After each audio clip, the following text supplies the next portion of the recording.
Are you seeing the commonality in the answers to help you rule out the correct answer? So, Honey, a 23-year-old client, complains of substernal chest pain and states that her heart feels like it's racing out of her chest or the chest. She reports no history of cardiac disorders. The nurse attaches her to a cardiac monitor and notes sinus tachycardia with a rate of 136 beats per minute.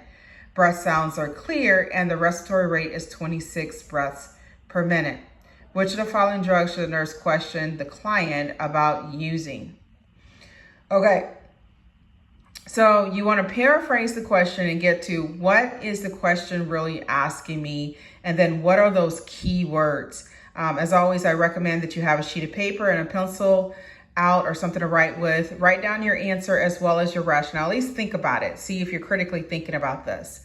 So we're looking at, always want to include the age as far as a keyword, and then the symptoms that the person is having. So to see what relationship are they asking me to look at here.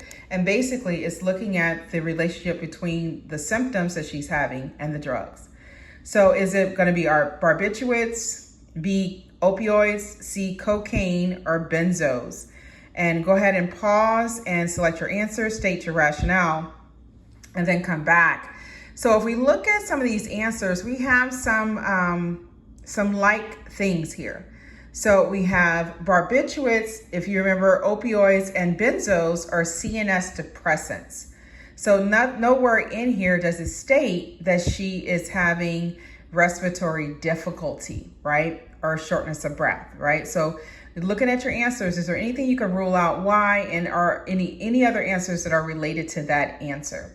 So when we boil down to cocaine, ANEs are like sodium channel blockers, lidocaine. If you remember, they can actually cause cardiac issues.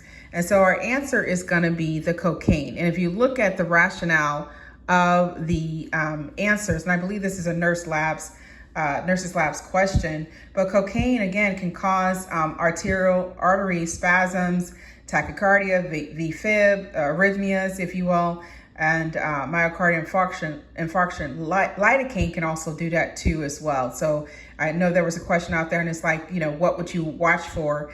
And the answer would be like cardiac arrhythmias, right? Because anytime you're stopping electrolytes from entering the heart, we're trying to slow it down with the canes, because remember that canes are sodium channel blockers, and we start thinking about when people have arrhythmias, what do? We try to slow the heart down to hopefully regain its rhythm. And so anytime you do that, you put the person at risk for arrhythmias, right? You're putting the heart can actually have arrhythmias. So again, your answer is C. Did you know it? Did you see the commonalities and the wrong answers? And did you choose the right answer? All right, I'll talk to you guys soon. Take care of yourself. Remember, you got this. Just keep practicing. Keep looking. What am I looking for? What are they asking me? What are those relationships? What are those key words? And increasing your critical thinking. So when you come across something you don't know, you have a better chance of getting the correct answer because you've strengthened your critical thinking skills. Talk to you soon.